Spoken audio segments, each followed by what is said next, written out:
My boss was underestimating me for years, but I showed them my worth in the most unexpected way. For years, I felt like I was invisible at work.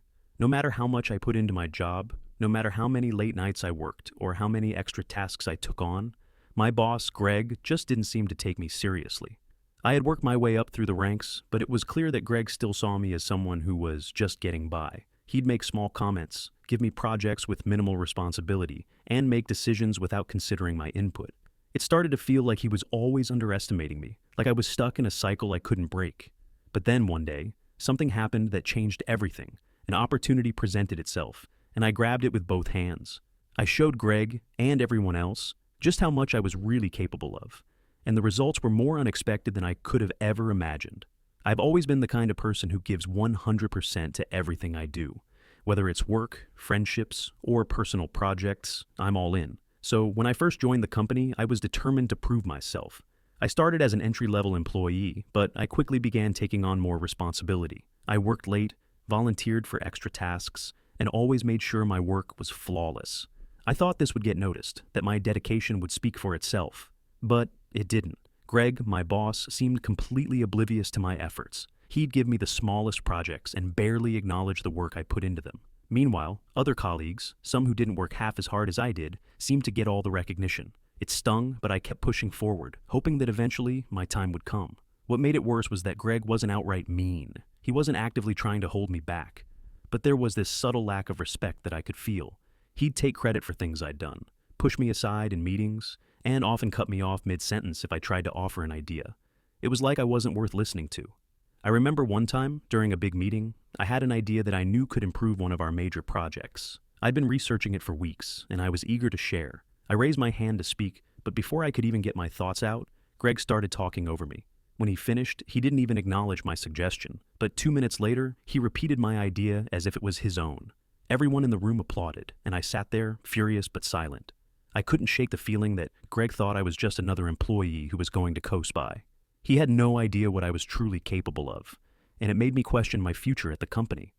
I wanted to show him that I wasn't just another face in the crowd, but I wasn't sure how to do that without overstepping or looking desperate. It wasn't until a major project came up that I saw a real chance to prove myself. The company had landed a big client, and they were looking to launch a new marketing campaign. The project was huge, and the stakes were high.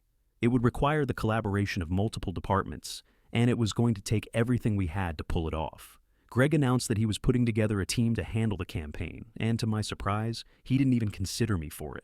Instead, he handed the project to a few senior employees, some of whom I knew didn't have the experience to handle something this complex. It felt like another slap in the face. I couldn't just sit back and watch this happen. This was my chance to show Greg what I was really capable of, but I needed to find a way in. I knew that I had the skills, the creativity, and the drive to take this project to the next level. But how could I get Greg to see that?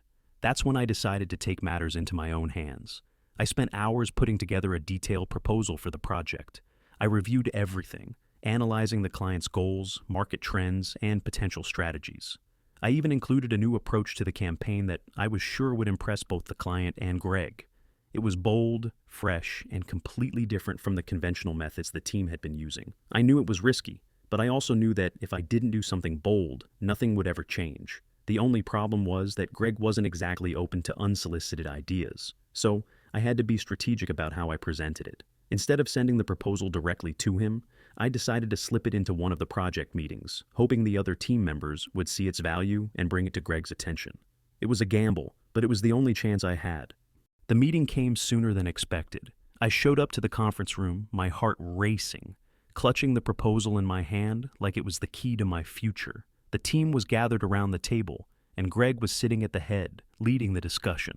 As soon as the meeting began, he dove right into the project details, barely acknowledging the room. It was the same old dynamic, Greg speaking, the team nodding along. I could feel the frustration building inside me, but I kept my cool. Halfway through the meeting, I saw my opportunity. Greg was discussing the initial strategy for the campaign, and the rest of the team was debating some of the weaker ideas that had been floated. I leaned forward, cleared my throat, and slipped my proposal onto the table. "Hey, Greg," I said, my voice steady but firm. "I've been working on some thoughts regarding the strategy. I think there's a fresh approach we could consider." Greg glanced over at me, clearly irritated by the interruption. He was used to being the one who controlled the conversation, but I wasn't backing down. I pushed the proposal across the table to him and said, "It's just a suggestion, but I think it could really make a difference for the client." For a moment, there was silence. The other team members looked between Greg and me, some curious, others uncertain. Greg picked up the proposal, scanned it quickly, and then did something I didn't expect. He stopped talking. He looked at it more closely, his face changing from skepticism to interest. "Huh," Greg muttered. "This is actually pretty detailed. I'll need to look it over more, but it's an interesting approach." The meeting went on, but I could tell that my proposal had made an impression. By the end of the meeting, Greg was asking for follow-up meetings with me to discuss the strategy in more depth. It was as if the dynamic had shifted just like that. The team members who had initially dismissed me now looked at me with new respect. And Greg? He was paying attention, but I wasn't about to get complacent. I knew the hardest part was still ahead. This was just the beginning. I had gotten my foot in the door, but I needed to prove that my idea could actually work. After that meeting, I felt like a new door had opened, but I wasn't going to let it close again. Greg's interest in my proposal was a win, but it was only the beginning. I could already tell that he was skeptical, and I needed to prove to him and the rest of the team that my idea wasn't just some random suggestion, but a strategy that could make a real difference. The follow-up meetings started, and Greg began to ask more questions about my plan. At first, he was cautious, trying to find cracks in my strategy. Every time he questioned me, I came prepared with data and examples to back up my ideas. I even started reaching out to other departments, design, analytics, and social media, to make sure that my proposal was airtight. I wanted to make sure that I could answer any question that came my way, so that when Greg took it to the client, he wouldn't be able to shoot it down. I worked long hours, sometimes staying late into the night, refining every detail, thinking of possible complications and contingencies. I could feel the pressure mounting, but it also fueled me. I knew this was my moment. If I could pull this off, it would not only prove to Greg that I was capable of handling high-level projects, but it would also show the rest of the team, those who had been skeptical of me, that I was more than just an underling. When the final proposal meeting came, I was ready. Greg presented my plan to the rest of the leadership team, and it felt like everyone was watching me, waiting to see if I would succeed or fail. The conversation started with Greg giving a summary, but then he turned the floor over to me, asking me to walk everyone through the details. I could see the surprise on their faces when I confidently laid out the plan, explaining each section and how it would directly address the client's goals.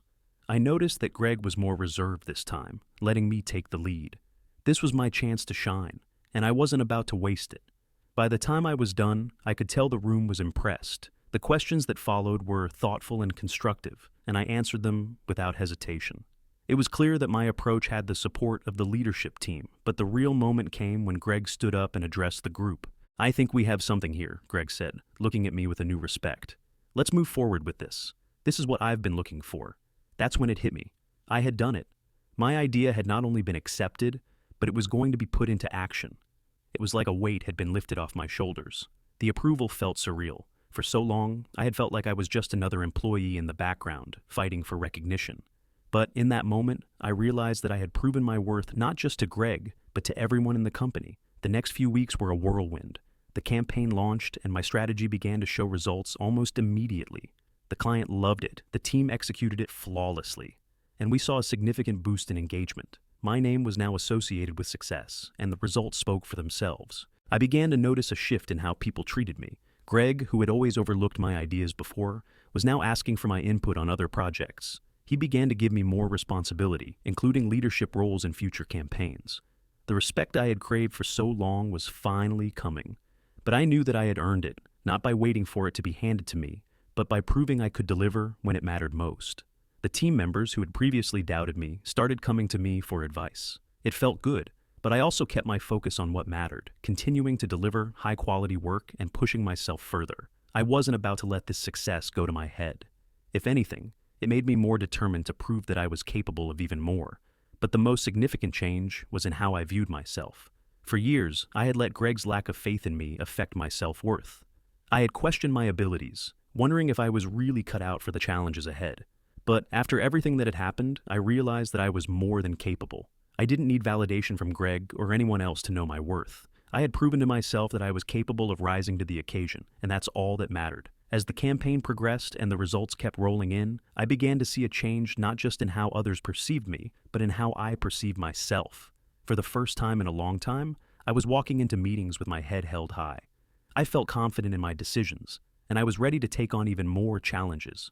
The company had seen what I was capable of, and now it was up to me to keep proving that I wasn't just a one-hit wonder. One of the most impactful moments came when Greg asked me to lead a new project, a high-stakes venture with another major client. I knew that this was my next test, and I wasn't going to waste it. I dove into the project with everything I had, working closely with the team to create a strategy that would blow the client away. What was different this time was that I wasn't looking for validation anymore. I wasn't seeking approval from Greg or anyone else. I had gained the confidence to trust my instincts, to make decisions without constantly second-guessing myself. The lessons I had learned from my experience with the marketing campaign had transformed me. I wasn't just participating in the projects anymore, I was leading them. But what really stood out was how the rest of the team began to look at me differently. Where I had once been sidelined, now I was the one they came to for guidance. I had gained not just the respect of my boss, but the admiration of my colleagues. It felt incredible, but it was also a reminder that confidence once earned can change everything. Still, I remained humble. I didn't want the success to get to my head. I knew that there would always be new challenges ahead, and I was ready for them. But now, I felt like I was finally in control of my career, not because I had the boss's approval, but because I had learned to believe in my own abilities. It was about a month after the big project launched when I noticed something that really drove home how much had changed. We had a company-wide meeting scheduled where Greg usually shared updates, gave some pep talks, and highlighted team achievements. To be honest, I never thought much of these meetings, just a quick roundup of tasks and minor kudos to a few team members. But this time, as Greg began talking, he surprised me.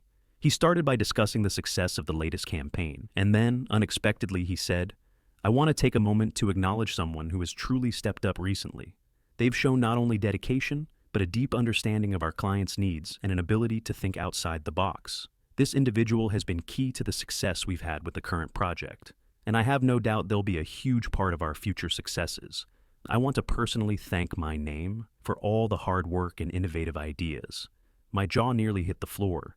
Greg had always been the type to acknowledge the team as a whole, but this time, he singled me out. He went on to explain how my strategy had turned the project around and how it had exceeded the client's expectations. The room fell silent for a moment before a few of my colleagues clapped. I sat there, stunned, not expecting this level of recognition. In that instant, everything I had been working toward came into sharp focus. It wasn't just about the project anymore, it was about the validation of my worth as an employee and as a leader in my own right.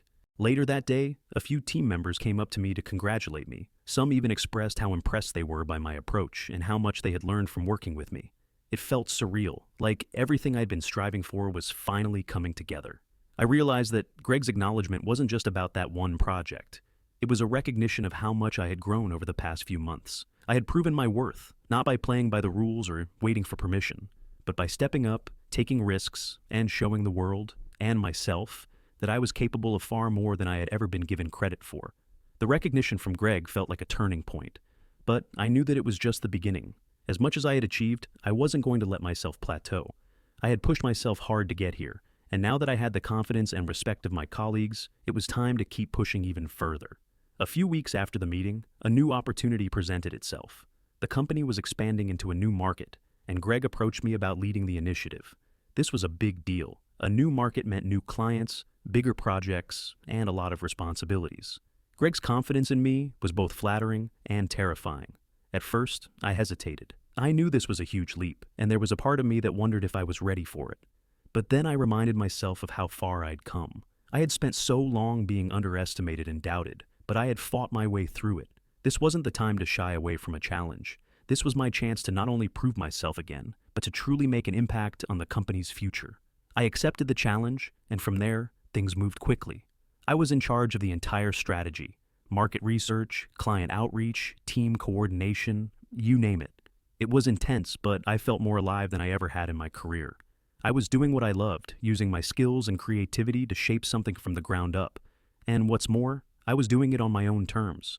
But it wasn't all smooth sailing. The new market came with its own set of complications, competitive players, unfamiliar regulations, and logistical challenges that tested my problem-solving skills. At times, I felt like I was juggling a million things at once, but I refused to back down. I leaned on my team, I trusted my instincts, and I worked tirelessly to ensure the success of the initiative. As we started to make headway in the new market, I noticed that Greg's respect for me was growing. He began involving me in more strategic meetings, and I could see that he valued my input more than he ever had before. This was the validation I had been waiting for. But now it felt different. It wasn't just about proving I was capable anymore. It was about showing that I was an integral part of the team and the company's future. Just when I thought things were starting to settle into place, I faced my biggest test yet. The new market was showing promise, but just as we were gaining traction, an unexpected crisis hit. One of the major clients we had secured began expressing dissatisfaction with our services. They were threatening to back out, and their feedback was harsh. This wasn't just a simple misunderstanding. It was a serious situation that could jeopardize everything I had worked so hard for. Greg called me into his office that morning, his usual calm demeanor replaced with a look of concern. He laid out the situation. "We need to fix this, and we need to fix it fast. I'm putting this on you, my name. You've been the one leading this, and now we need your best solution to turn this around." The pressure hit me hard. For the first time, I felt the weight of everything I had built. The success of the market expansion, my newfound credibility, my entire career, it all felt like it was on the line. This client had the power to undo everything, and I was the one who had to save it. I took a deep breath and told Greg I would handle it, no hesitation. I knew that this was the moment I had been preparing for, even if I hadn't realized it at the time. I immediately got to work, reviewing the feedback from the client, analyzing every detail of the situation. I met with the team to understand where we had gone wrong and started brainstorming solutions.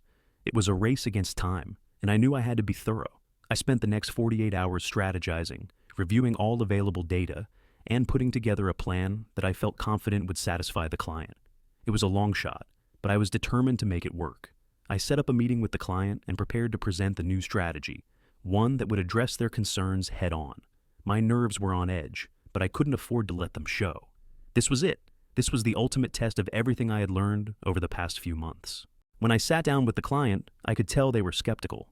But I didn't back down. I calmly walked them through our new approach, explained the steps we had taken to address their concerns, and highlighted the improvements we were making. I listened closely to their feedback, taking careful notes, and responded with solutions instead of excuses. By the end of the meeting, the client's attitude had shifted. They agreed to give us another chance. And just like that, the crisis was averted. I had saved the client, and in turn, I had saved the project.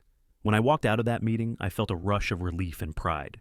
I had pulled off what seemed like an impossible turnaround, and I knew that Greg and the rest of the team saw me in a completely new light. After the crisis was averted, things took a turn I hadn't fully expected. The team was relieved, Greg was pleased with the outcome, and the client was back on board.